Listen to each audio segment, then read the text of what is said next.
That was dreadful. That was dreadful. And we're going to talk about all of it.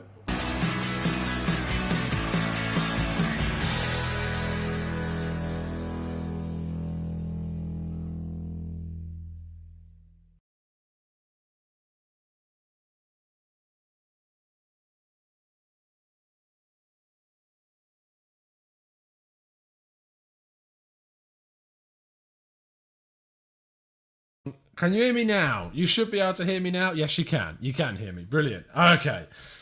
Oh, okay. First things first. I want to just say thank you to the Spurs fans for clapping the players taking a knee, and Millwall fans, screw you. So that's how I wanted to start off the show, and now we've got out of the way, we can talk about the game. Screw you, Millwall fans, utter dickheads.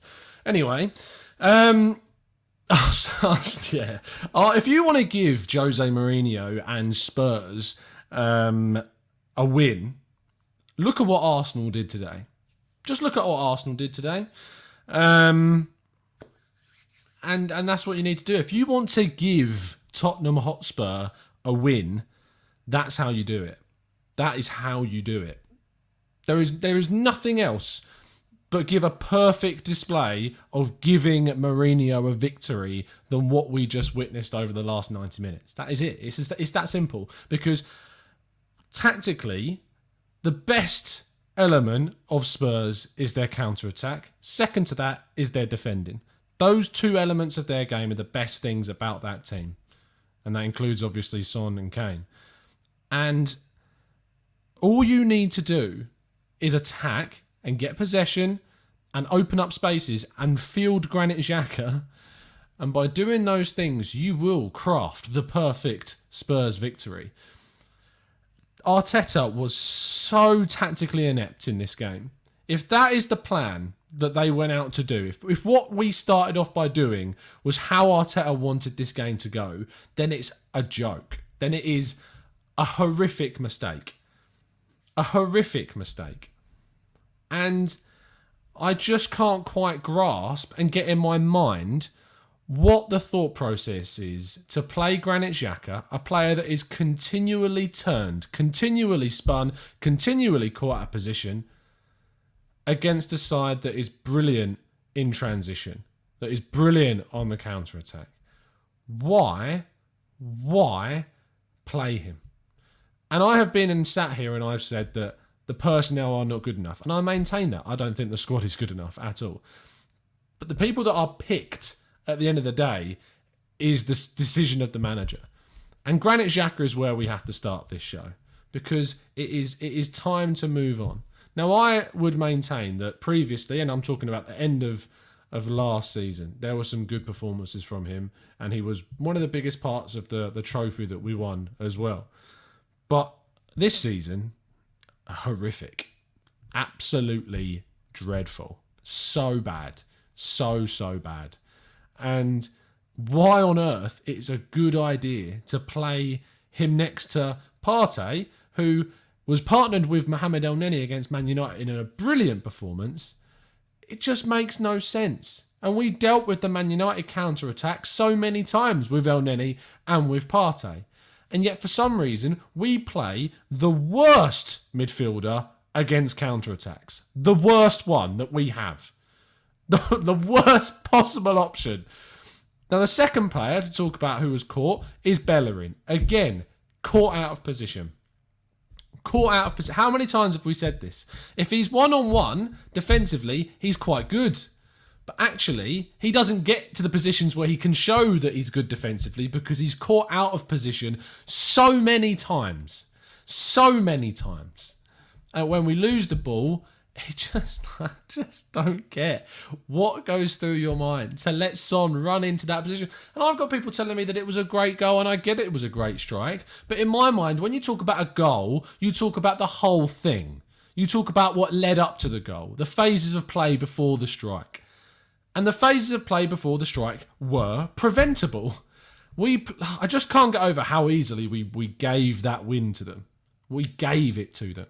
And the thing is, a lot of people turned around and said that Nuno Espirito Santo made a mistake by doing what he did against Arsenal in the second half, whereby he took off Podence, brought on Neves, he took off other players, brought on Kilman, and sat back. But if the thing is, as soon as you will go up against Arsenal, as soon as you go any goals up against Arsenal, just sit back, because we ain't scoring. We are not scoring a goal until the cats come home. Is it the dogs come home? It's one of the two. Until some form of domestic pet comes home, we are not scoring. We cannot score a goal because we just, for some reason, want to ping balls into the box to players that are not akin to Olivier Giroud. Does anyone want to knock on Arteta's door and tell him that we don't have Olivier Giroud anymore? We don't have him. We don't have him. So why are we crossing all the livelong day? We got one chance, but Lacazette got on the end of a cross and forced a stave from Lloris. But that was it. That was it. It's just so bad. It's so bad. And the only reason we are beating the teams in the Europa League, if we're really honest, the only reason we're beating them is because they can't counter-attack like the teams can in the Premier League. They aren't as good in the final third as the teams in the Premier League, and defensively, they're not stopping some of the things that we're doing. But the thing is, in the Premier League, it's a different level. It's a different level because the teams can defend better and the teams can counter-attack better and they're more clinical. And so this Arsenal system and team is so useless. It is so useless. And the personnel that we're using are so useless that it is pointless. It's just, what more can you ask? The thing is, it's like, I have been angrier after North London Derby defeats. I've been angrier after North London Derby draws than I am angry in this game. I'm still angry about this performance, don't get me wrong. But I've been angrier. And the reason I've been angry is because I felt hard done by in some games. I felt like we could have got more from those games. But the thing is, because I'm so coherently understanding of why we lost this game, I'm less angry because I know what the problems are. I know why we didn't win this game, and I know why we gave the win to Spurs. And because I know that, I don't feel hard done by. I don't feel hard done by at all because it's so clear and obvious why we've lost today's game. But for some reason, the same mistakes are being made. You do need to question Arteta's decisions. You do need to question that. The thing is, though, I will always come back and say that this squad is not good enough. I don't think the coach is experienced enough in this situation to do what we need to do. I think that Arteta, if he was given a good squad of players, could get something really good from them. I genuinely believe he could get something from them. But I don't think he can get anything from this team. I'm struggling very much to get behind the idea now that Arteta is going to be able to turn like this squad because of the mistakes that are being made and because of some of the personnel that he's got. Could someone else? And it starts to get into the situation where you look at some of the managers that are around and you go, who could get more from this squad? And again, I struggle. I don't know. And when people say names to me, I say, okay, how does a Nagelsmann get more from this team? How does a Pochettino get more from this team? How does whoever get a better result from this team? And no one can tell me. No one knows how anyone can get anything better from this side. But you still have to turn around and say that Arteta is making mistakes. He's making very, very clear mistakes in this team. Xhaka being selected is a mistake. Let's talk about Thomas Partey. I'm going to get onto your comments in a second, guys. I just need to get some stuff out before we do. Thomas Partey, again, showed in moments what I thought he would do. That the run that he made from the middle of the pitch into the Spurs half, some of the interceptions, the tackles, it was all there. But he comes off injured. And we were all excited to see Thomas Partey start and play because we're buzzing and we're thinking and I said it in the week, I said, if Thomas Partey plays, I think we might have a chance. I think we might have a chance if Thomas Partey plays. But he went off injured. And it really frustrates me. And I think you have to look at, there's a couple of things you have to look at, is that if he isn't fit, you can't ask the player if he feels okay, because any player is going to want to play. If they're feeling fine, but ultimately there's an issue that they can't really judge from themselves because you think that you're fine. Like, you think that you're okay as a player. I've done it so many times. When I did my ACL on my knee, 6 months later, You think that it's okay. You think that it's healed and it's done and it's fine. But when you start playing, one movement, and I remember there was a ball played over the top to me, and I was playing on the left wing. A ball was played over to the top for me. I jumped up to control it with my left foot. I landed on my foot and it went. And completely up until that point, I felt completely fine. And as a player that you want to play, and your knee and your muscles will just go. There is no way that Thomas Partey could have judged himself if he was fit enough to play. The only thing a player can do is ever judge if they're not fit enough to play, as we've apparently seen with Tanguy and Ndombele today.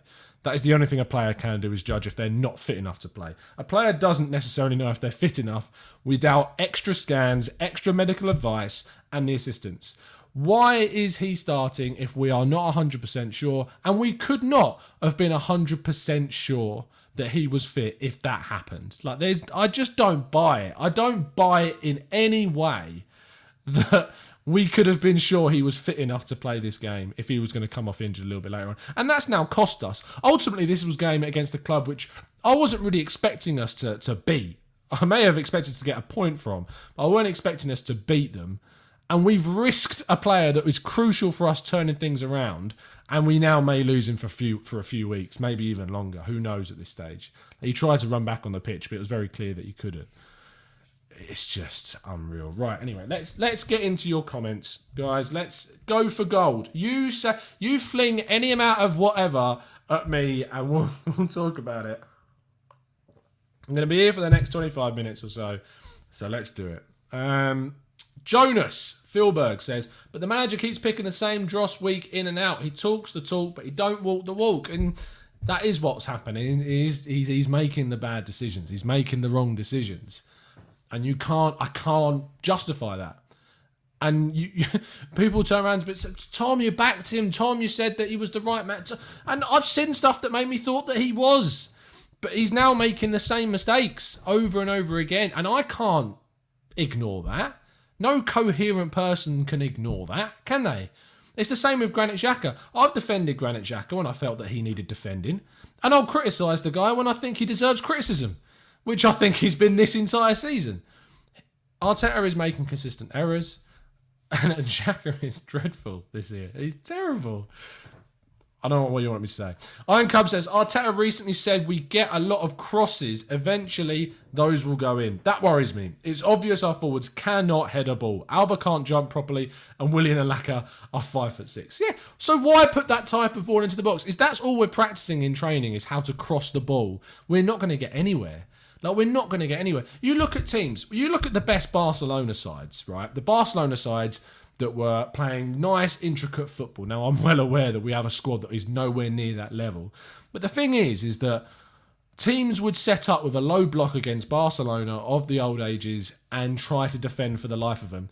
Did you ever see that Barcelona side as their main source of weaponry flinging balls into the box consistently, all the time? You didn't. You did not see the best teams that were good with their technical feet and their passing and everything like that, flinging the balls into the box. Because, one, they had either David Villa or they had Messi up top, who was not the player that is going to head the ball into the back of the net, although they did score a couple of headers. They're not going to be able to do that, are they? And so they worked on a system which suited the players that they had in breaking the opposition team down with quick interplay of passing, by making space, drawing players out of position, focusing on the errors. And ultimately, when you're 2-0 down, that's never going to happen. And the thing is, we played this game so horribly at 0-0, that we made such mistakes playing at 0-0 the way that we did, is that we gave ourselves no chance in this game. The game was lost before it even really started, because we went out with a system, and we went out with something that was just not going to work at 0-0. It's just not going to work, was it? So we gave ourselves absolutely no chance at all. Sean Zimbiti says, Tom, where do we go from here? Well, we know Arteta's not going anywhere. Unless something spectacularly bad happens and he genuinely loses every single game up until Christmas, I don't see him going anywhere. I don't see him going anywhere at all. So you have to say, what do we do up until then? Well, you play different players. You try different things. You put Mainsley in midfield. How about we put a little athleticism in the middle? You play Saka. You play Nelson. You try it with him. Pepe comes back in. Hopefully Pepe can do something. You give other players a chance, and I want to see a lot of youngsters given a chance on Thursday. I want to see a lot of players that have not been given a chance in the Premier League playing on Thursday to see what they're about. Because, well, the senior guys aren't doing it, are they? Like, Lacazette is the only guy I thought had a good game. I thought Lacazette had a good game today. Like, we can batter the guy week in, week out, and we kind of have. But you have to turn around and say that Lacazette had a decent game. He really tried. He really, really did try today, Lacazette. I thought he really did. But I don't know, Sean, I don't know. With this group of players, I don't know what Arteta does with this group. I don't know what another coach does with this group. I don't know. And I suppose it's probably a good time. It's probably a good time to say about Mourinho, and a lot of people that didn't want Arteta wanted Mourinho to come in. Could Mourinho do what he's doing with Spurs with this Arsenal team? No. Like, we don't have anyone as good as Kane to do the job that Kane's doing. We don't have anyone as good as Son that's doing what Son's doing. We don't have as good of a defence as they do. We don't have the discipline in the squad and the mentality to do what they are doing. And I don't think Mourinho could have achieved that with this team. So I don't think it's right to turn around and say that Mourinho would have transformed us. Because I don't think we have the squad. I think Spurs have this perfect squad for Mourinho, ultimately. It was a perfect decision to get him in. But we do not have that squad. Like, we do not have the squad at all to do that. What's he going to do with that squad? Nothing. Positives. Our kit looks nice, says Chris. JD says, get Awar, Soboslai, Upamecano in January, and then we might just get the top 7. In January, this January window is the most important window of Arsenal's modern era right now. This window is so key to where Arsenal move forward. The summer is the next important window. And I thought that the summer window was the most important thing to focus on right now. I thought the summer window was the one which we were going to look at as... I thought the summer window was the one that we were going to look at where we see a lot of deadwood go and then we can kind of build from that. But I'm really worried, like, up until that summer, that it isn't a case of you can just afford a transition season now. Like, you can't afford to just sit on your laurels and not do anything in January. If we have a January like we did last year, where we just bring in Marie and Cedric, if we have a January like we did the season before, where we just brought in Denis Suarez, I mean, what's the aim? What are we going to do? Like, what are we going to do with that? Nothing. Right, nothing's going to change, is it? Nothing's going to change from that. So let's have a look at what you guys are saying in the chat a little bit more. George Davis says, Tom, realistically, how many signings and what positions do you feel we actually need to do to push for top 4? We need, obviously, we need a creative player. But the thing is like you could even pick a creative player. How much an impact is one player going to have on this team? I don't know. I really, really don't know. Don't spam the chat, guys. Thank you ever so much. Really appreciate that. I get you want to get your point across, but please don't spam the chat. You bring in that, yeah? You bring in, arguably, you bring in a wide player at this stage, because the wide players that we have, Willian, Nelson, I know that people are saying Nelson deserves a chance, but is Nelson going to change Arsenal? No, he's not, is he? So maybe you needed an extra wide player. I think you need another centre midfielder. I think you need a player that's going to play next to Thomas Partey if he's fit enough to play. You need 2 centre midfielders. You need one that's going to be creative and a 10, like a proper 10, and you need an 8. You need another number 8. Our midfield needs a complete overhaul. We've bought in one with Partey. He's the first piece of the jigsaw for our midfield, but like we need another one. Like we need 2 in the midfield. And maybe even a right back eventually when we get there. Like I wouldn't put it at the top as the priority list, but it's certainly on the list of positions that we need to upgrade on. I'm not going to throw hate towards Bellerin, but it's certainly a position that looks weaker in the team. Like you can't say that it doesn't right now. It does look weaker. So centre midfield, that's a creative midfield.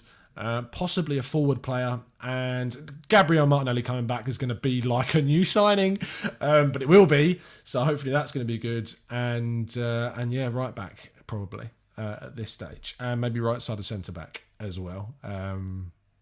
Yeah, realistically in January, are we going to do all that? No, that's not going to happen, is it? So yeah. Guna Pedro says, Tom, I like when questions start with Tom, be honest. Whenever a question starts with Tom, be honest, I'm expecting it to say, you said this 6 months ago. This has happened. You're wrong. What do you think now? That's how I expect those questions to go. He says, Tom, be honest, how many of these players make it into the majority of Premier League teams? Because the Deadwood is not just the bench anymore. It's almost the entire starting 11. Okay, let's have a look of the players that would get into top half sides right now. Leno gets in over Jordan Pickford. You probably say that, to be fair. Does he get in over Lloris? Does he get in over De Gea? Does he get in over Ederson, Alisson? No. Does Bellerin get in above Wan-Bissaka? No. Does he get in above Serge Aurier and Doherty? Wow. I mean, I think he's on par. I think maybe Bellerin playing, still, I don't know if he'd be disciplined enough, so maybe. In a Jose Mourinho Spurs side, he doesn't get in, that's for sure. Does he get in over Walker? No. Does he get in over Trent Alexander-Arnold? No. Does he get in over... Well, Everton don't really have a right back. Seamus Coleman, but you might take him more over him right now. Do you get in over Ricardo Pereira or Castagna? No. Do you get in over Semedo? Maybe. I don't really rate Semedo very highly. Gabriel gets in to most, I think. Gabriel gets in. Rob Holding, no. Tierney, yes. I think Tierney gets into quite a few. Thomas Partey, yes. Of course he does. Xhaka, no. Doesn't really get into many Premier League teams at the moment, does he? Not many at all. Willian, no. Not really. No. Aubameyang, on this form, does Aubameyang get into many Premier League sides in the top half of the table? Is he getting over Dominic Calvert-Lewin? No. Was he getting in over Jimenez? Probably. Jimenez wasn't really on it this season. Is he getting in over Timo Werner, Olivier Giroud, Tammy Abraham? No. Is he getting in over Rashford and Martial maybe? Is he getting in over Rashford though? No.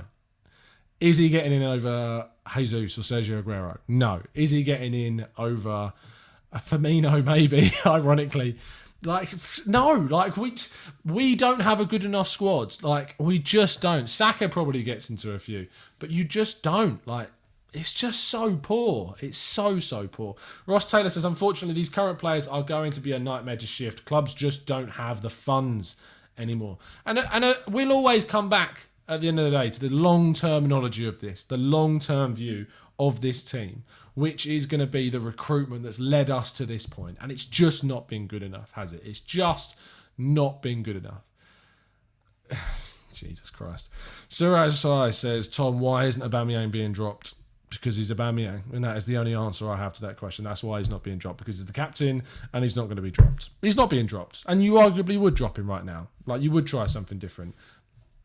I mean, no. And he's not being played properly. Gary Hardy says Alba has been below par, but he is not a target man. Exactly. He's not being played correctly either. We're not giving him the right type of service that he needs. You need low-driven balls into the box. You need cutbacks, poacher finishes type creations. You're not getting that with Aubameyang now. You're not getting anything like that. Nothing.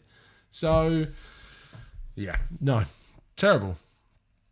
He says, right centre back Mavropanos, right wing back Mainsley, Buendia, Basuma and Buendia all day long. Go in and get Buendia and Basuma in January, please. Please go and get those two. Go and get them for 45 odd million quid for the pair. Do it. Why wouldn't you go and do it right now? Go get those two into this Arsenal team, please.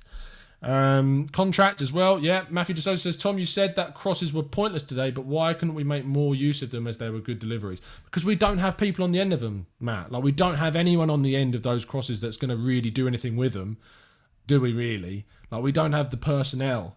We haven't got anyone that we can chuck on.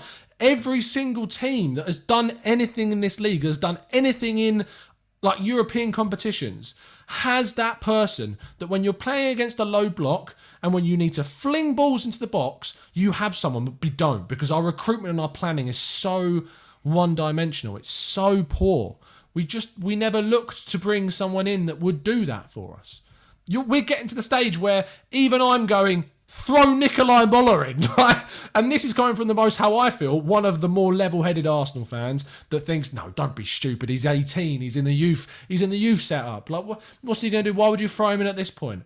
But he's the only option. You'll throw Gabriel up front at this point. That's what you do. You throw anyone, because that's the only thing that makes sense in your mind, is to go, we're throwing all these crosses into the box, but we've got no one on the end of them that's going to do anything. So it's leading you to think, yeah, well, obviously you put Moller, because we can't sign anyone else until January. We can't add anyone into the squad yet. So you put him in. You put him in, don't you? Because he's the only person that you can think of that may be able to do something with those types of crosses. It just doesn't make any sense why we're not playing. And Drew, who is coming on the podcast tomorrow, summed it up perfectly. And me and Drew disagree with a lot of things, and we agree on a lot of things, and we get very frustrated by a lack of level-headed thinking together.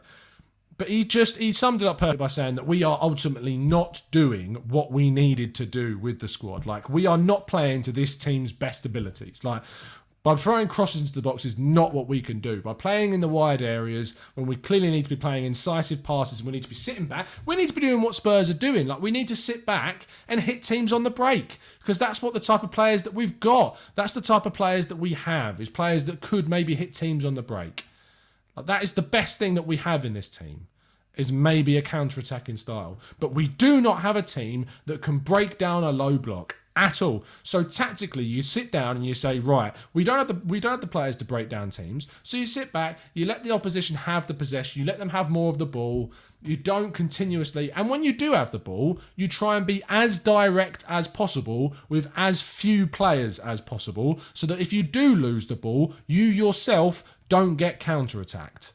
That is the best way to take it, is that you need to be a little bit risky, but in few numbers, with only a few attacking players. If you bombard everyone going forwards and you put Xhaka on the edge of the box and you put your both fullbacks far up onto the high wings, eventually you're going to get caught. So when you do attack and when you do have possession and when the opposition is sitting back, what you need to do is you need to attack in little numbers, try and create someone with those small, with using the front three mainly.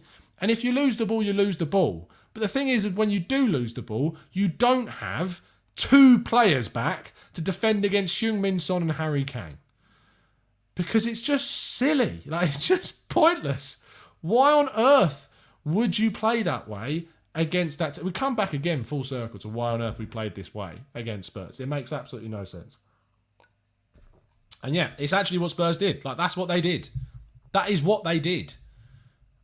And to be fair, I did say earlier on in the show, now I'm thinking back to it, that maybe this team couldn't have done it under Mourinho. Now, I still don't think they could, because I don't think you got enough defensively to cope with what other teams are doing. But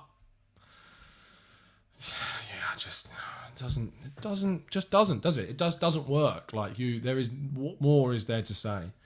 What more is there?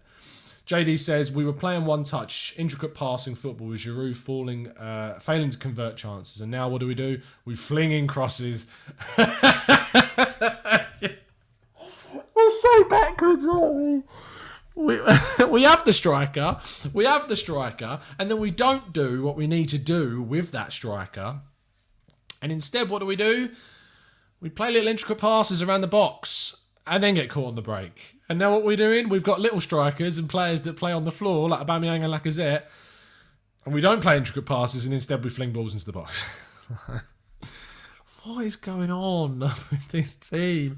If you're going to play that style, and if that's what you want to do, sign a fat-off striker. Sign someone that's going to do that up top. And it's not an embarrassing thing to do. Like, Spurs are lucky because they have Kane, who's very good technically, who can create things and play intricately, and is a fat-off striker that can win headers. They're very lucky that they've got someone like that. They've got the perfect striker up top for themselves and what they want to do. But other teams, it's not embarrassing to do that.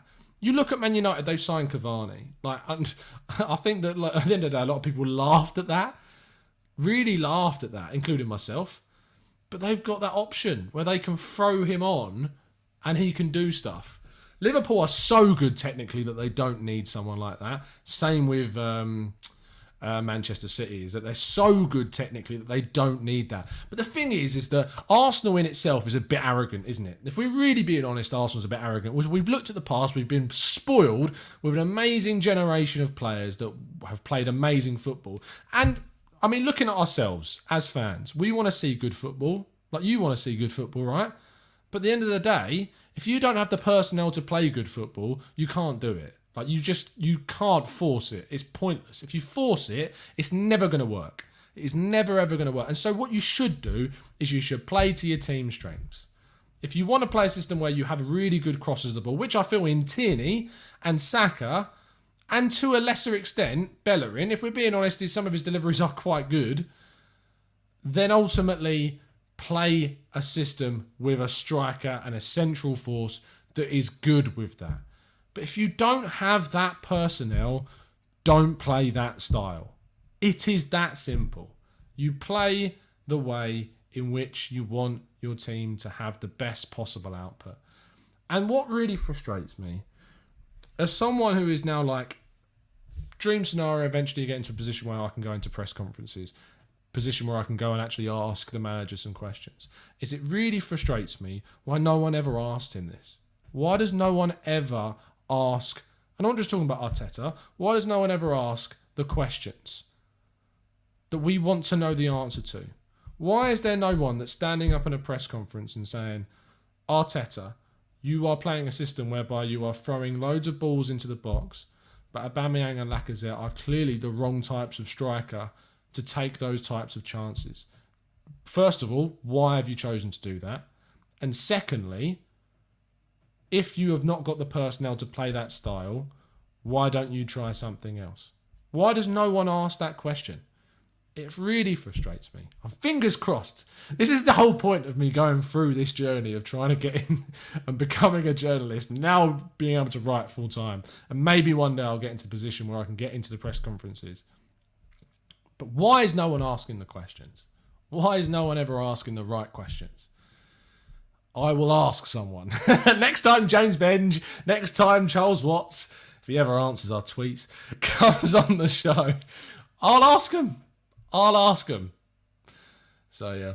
Oh, dearie me. Dearie me. Because I know they'll get a waffle answer. But, Susan, I understand that. But ask the question. Like, don't preempt that. Oh, dear me. Tang Wang says, Tom, right now is the time to get into that press conference. We're going to try. We'll try. It may take some time, but fingers crossed, we'll get there. We'll get there. And I won't let you down. I will not let you down, people. We will ask the questions that deserve to be asked. I'm not going to throw abuse. Can you imagine someone like, LG in a press conference? Can you imagine that? Just for a second. Picture that for a second. Yeah? No. We'll go in there professionally and you ask the questions in a professional way with your professionality of being a journalist. And that is one day, hopefully, the aim of where I hope to get to in my career. But at the end of the day, is that I just feel like the questions are not yet being asked. Why are we not asking those questions? Why are they not being thrown towards the manager right now? It seems simple in my head, but it's frustrating. Like, yeah, we want to understand how injured is Thomas Partey. Yes, we want to know what situation, are you under threat? Do you feel under pressure? What went wrong? But instead of saying what went wrong, don't let Arteta or the manager or whoever club tell you what went wrong. Why not actually ask the question directly? Why not say we are putting crosses into the box, but we have not got the personnel for that type of chance. So why do we not try something different? Why do we not ask those questions? It really frustrates me. Gonna talk. Let's talk. Says it's not the manager. You are all the problem. Rating players that are not good enough. Yeah. What I say is, and Gonna talk. Let's talk, which is a great name, by the way. I have been where you have been. You watched the shows 6 weeks ago, and I was here telling you and saying over and over and over again that we are not doing enough, and that the personnel are not good enough. But you have to have the front. You have to have the personality and the character to turn around and say that, yeah, I still don't think the personnel is good enough, but the manager is still making mistakes. That you can't just sit and say that he's not. Now, what's frustrating is, of course, that then builds into the other side of things that we have been on the channel so sort of against and wanted to support the manager. And we do back the manager. And I pray that he turns it around. I really do. I pray that he turns it around. But he's making these continual mistakes. And you can't disregard that. Like, you can't disregard it. I will criticise all the live long day the people that turn around and did not back him from the start. Because you're not an Arsenal fan as far as I'm concerned. Being critical and supporting the manager are two things that can work together. You can support the club and support the manager and ask questions and criticise certain actions. What you cannot do is, as soon as it decides to come in, you throw him under the bus. You don't do that. It's not how football works. It's not how an opinion works. It's not how an argument works. So, yeah. Yeah. A says Arteta should be assistant manager. He gets the team working hard but not playing well, and bring in a proper manager. Maybe I don't agree. I think he's got all the ability to work in the world to be a really good coach. I just don't think this is the right squad for him, to be honest. I don't think this is the right squad for him.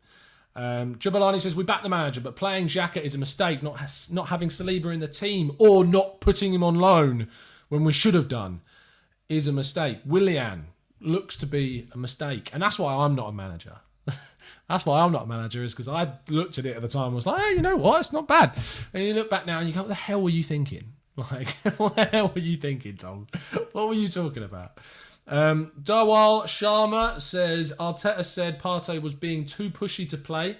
Shouldn't manager decide it? Decision to play him completely backfired. I don't trust Arteta. Is that what he said? If that's what he said, then it's a joke, because it's your decision.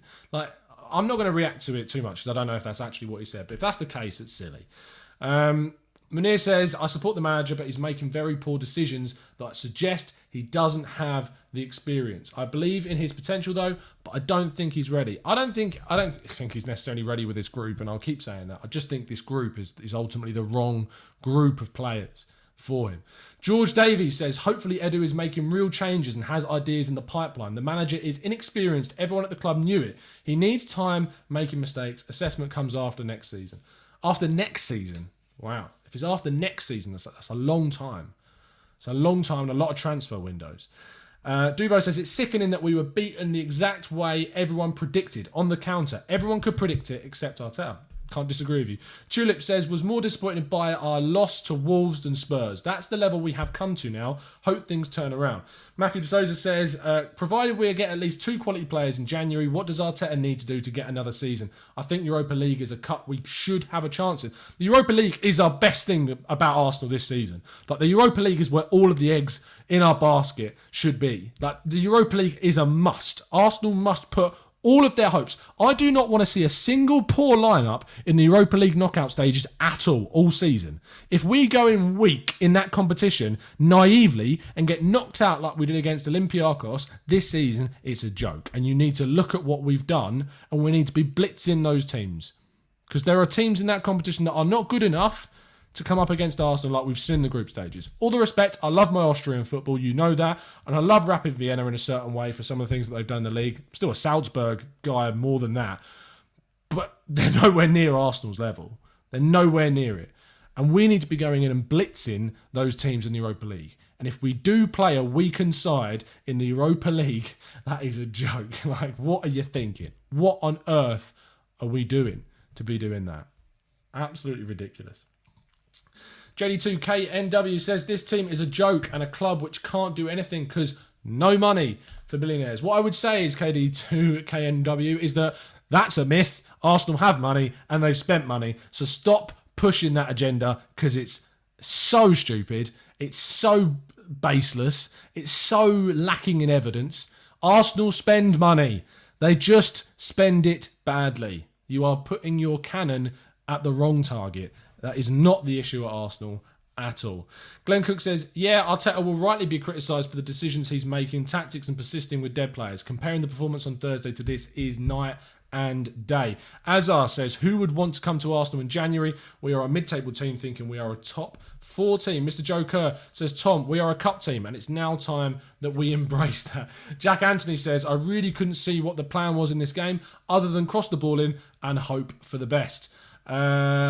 Mr. Joker, we've done that. Javier says, we are not winning the Europa League. Not at this rate. Not playing against top teams. We won't. A says, every team will keep attacking our right-hand side. Iron Cub says, we spent more than Spurs, but for some reason, our clubs think we're too good to buy the likes of Hjulberg. 100%. You're spot on. Mal Hotra says, I really think our top 6 attempts are futile now. When is breaking point, says Mel Soso. Breaking point, if we lose every single game continually and we just keep losing, eventually you have to turn around and say that no, like you have to stop that. Like you have to, because you'll lose the dressing room. The players are, you can't sack a team. Like you can't sack a team. We can sit here all day long and say that the players are not good enough, which they aren't. We can say that all day long, but you can't sack a team, but you can sack a manager. And that is why obviously managers do get sacked. We need a big rebuild. We need a massive haul, a massive turnaround.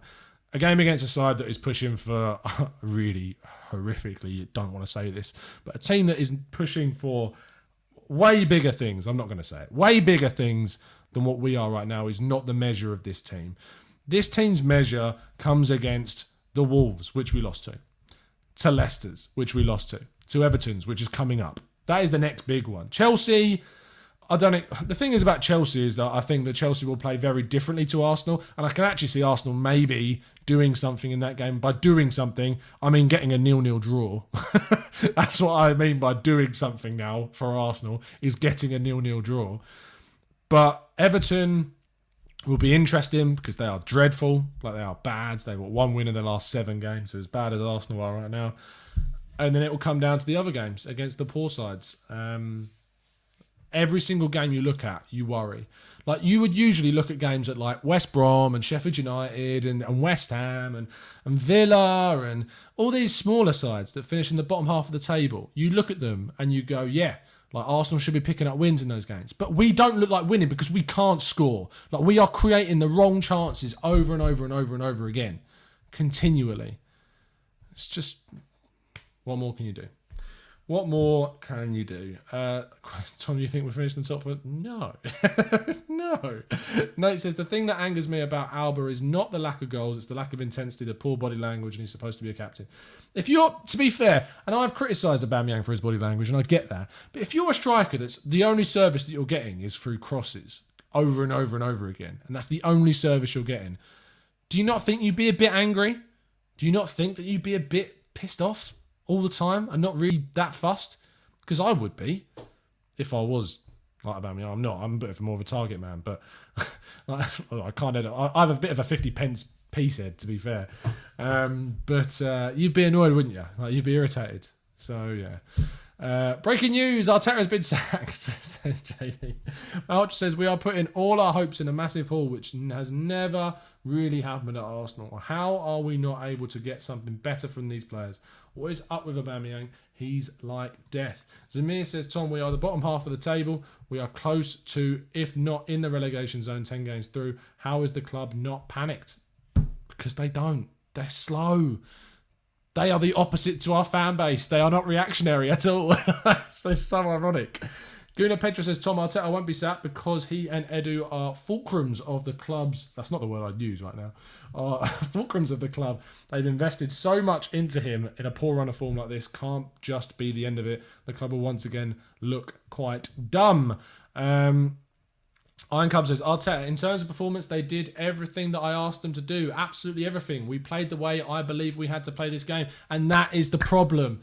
That is the problem, is that the way we are trying to play is not the way in which we should do it. Are the quotes out? If the quotes are out, we'll read some of them.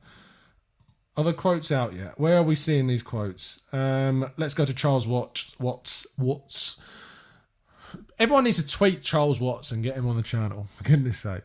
Arteta, they did everything I asked them to do. If you look at the stats. Okay, so that's all we've heard from him so far, and that was when... 7:08, so it was a minute ago. So they're only just starting to go out. Like, what is that? What is that? What is that? It's unbelievable. Antonio, the only solution is to sign better players. That is the only solution, as well as playing in a different way. But that's not going to happen. It's not going to happen. It's terrible. Chris Wheatley is okay. Let's go on to Chris Wheatley. Chris Wheatley is tweeting them. Here we go. Mourinho, I want to give a good word. Congratulations to Mikel because he gave us a very difficult game. Tactically, they are very good. They are very well organised. They were trying to find the triangles on the side. They gave us problems. He's taking the mick. He's taking the absolute piss. Yeah, we've talked about that. I'll tell you, by scoring goals, very simple. We need to score goals. It's unsustainable. We need to put the ball in the back of the net urgently. Urgently. Jesus Christ. You know what? I might have to jump on and do another show a little bit later to talk about this. Share screen. Yeah, I'm not going to share the screen because I'm going to jump off now.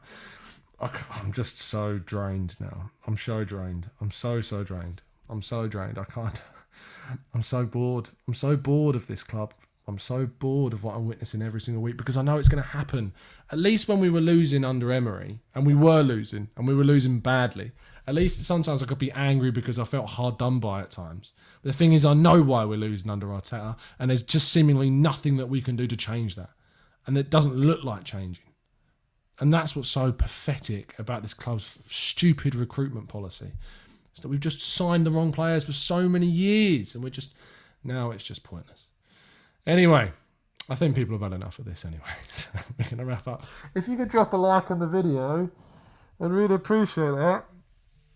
We'll be back again tomorrow for the podcast. Myself, Drew, Johnny Cochran, and French is going to be on 8:30 UK time. Set your alarms, set your bells, set whatever. And then Tuesday I'll be back with Lee Judges for a Let's Talk Arsenal show, which is going to be hilarious at 5 o'clock UK time. So make sure you tune in for that one. But yeah, I'm really sorry that you've had to witness that. I'm really sorry that you know what the problems are. And I'm really sorry that no one's asking the questions that need to be asked. I'm really sorry about that. Anyway, it's been a pleasure to speak to you guys, as it always is. And as always, up the Arsenal.